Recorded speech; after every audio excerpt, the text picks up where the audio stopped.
ব্যাপক বিক্ষোভ সহিংসতার পর থমথমে পরিস্থিতি বিরাজ করছে নেপালের রাজধানী কাঠমান্ডুতে। সড়ক জুড়ে ধ্বংসযজ্ঞের ছাপ স্পষ্ট, দেখা মিলছে পোড়া যানবাহন ও ভবনের। পরিস্থিতি নিয়ন্ত্রণে কঠোর ব্যবস্থা নেয়ার হুঁশিয়ারিও দিয়েছেন দেশটির সেনাপ্রধান। এরপরও কিছু কিছু জায়গা থেকে পাওয়া যাচ্ছে অগ্নিসংযোগ ও ভাঙচুরের খবর। সরকারের পতনের পর মিশ্র প্রতিক্রিয়া জানিয়েছেন রাজধানীবাসী। তরুণদের এই আন্দোলনকে ঐতিহাসিক বিপ্লব আখ্যা দিচ্ছেন নেপালিরা। অনেকেই বলছেন এই আন্দোলন তাদের জাগিয়ে তুলেছে এবং নাগরিকদের প্রাপ্য অধিকার আদায়ের পথ খুলে দিয়েছে।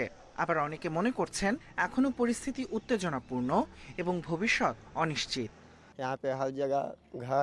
যারা শাসনে ছিলেন তারা আমাদের সঙ্গে এবং গরিবদের সঙ্গে প্রতারণা করেছেন, নাগরিকদের অর্থ নিজেদের লাভের জন্য ব্যবহার করেছেন। এছাড়া দিনবদলের স্বপ্ন দেখছে নতুন প্রজন্মের তরুণরাও। তারা এমন একজন নেতার আশা করছেন যিনি নেপালকে সঠিক পথে এগিয়ে নিতে পারবেন। এই আন্দোলনে রাষ্ট্রীয় সম্পত্তির ক্ষয়ক্ষতি হলেও তা দেশে কল্যাণকর উদ্দেশ্যের জন্য হয়েছে বলেও মনে করছেন তারা। দেশের জন্য এখন একজন ভালো নেতার খুব প্রয়োজন, যিনি নাগরিকের অর্থ নিজের জন্য নয় দেশের কল্যাণে ব্যবহার করবেন এবং দেশকে ভালো উপায়ে নেতৃত্ব দিতে পারবেন।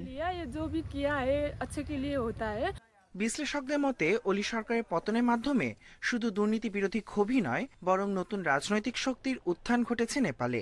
এই ঘটনার প্রভাব দেশটির আগামী দিনের রাজনীতিতে গভীরভাবে পড়বে বলে মনে করছেন তারা।